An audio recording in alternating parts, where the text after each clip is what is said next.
Magandang umaga mga ka-happy hour.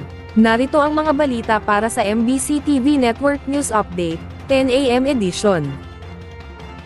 PNP, all set na sa taunang traslasyon, magpapakalat ng 15,000 kapulisan. Kasado na ang Philippine National Police para magbigay ng seguridad para sa pinakamalaking prosesyon at pagtitipon ng mga Katoliko na traslasyon sa January 9. Ayon kay Manila Police District Spokesperson Police Major Philip Ines, humigit kumulang 15,000 kapulisan ang ipapakalat sa kasagsagan ng traslasyon. Ito ay maliban pa sa mga PNP personnel na ide-deploy ng ibang mga ahensya ng gobyerno, para tiyakin ang seguridad ng publiko at panatilihin ang kaayusan sa gitna ng inaasahang pagdagsa ng malaking bilang ng mga deboto sa kasagsagan ng kapiyastahan ng Poong Hesus Nazareno sa Quiapo. Dagdag pa ng MPD official, magbubukas ng mga alternatibong ruta dahil may ilang mga isasarang kalsada, para bigyang daan ang mga ruta para sa prosesyon. Sa ngayon, walang namonitor na seryosong banta ang kapulisan sa pagdiriwang ng kapiyastahan. Muli namang binigyang diin ng MPD ang mga ipinagbabawal na mga gamit na dalhin sa prosesyon kabilang ang pagdadala ng payong,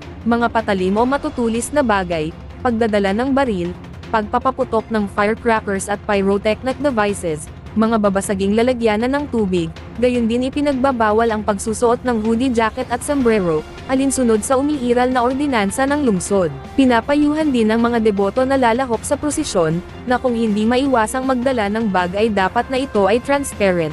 Bawal din ang mga nagtitinda sa loob ng controlled areas. Mahigpit ding ipinagbabawal ang pagpunta sa event ng nakainom ng alak o lasing, at kung maaari ay huwag nang dalhin ang mga bata o may mga sakit. Ipapatupad naman ang no-fly zone, drone zone at sail zone sa loob ng bisinidad ng Quirino Grandstand at Quiapo Church.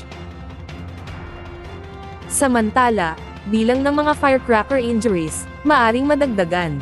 Patuloy na bineberipika ng Department of Health ang ulat na mayroong dagdag na 300 na sugatan dahil sa paputok.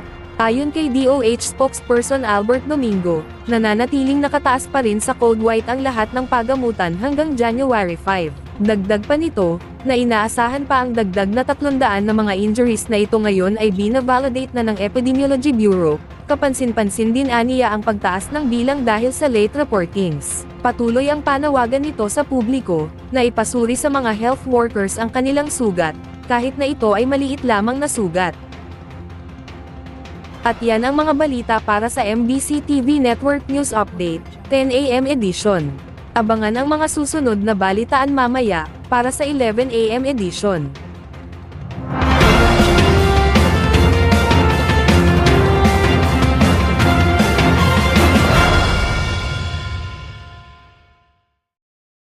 Mga ka-happy hour, kung gusto mong manood ang mga balita sa MBC TV Network News Update, mag-subscribe sa aming YouTube channel, i-like ang aming Facebook page, at i-follow sa aming TikTok account.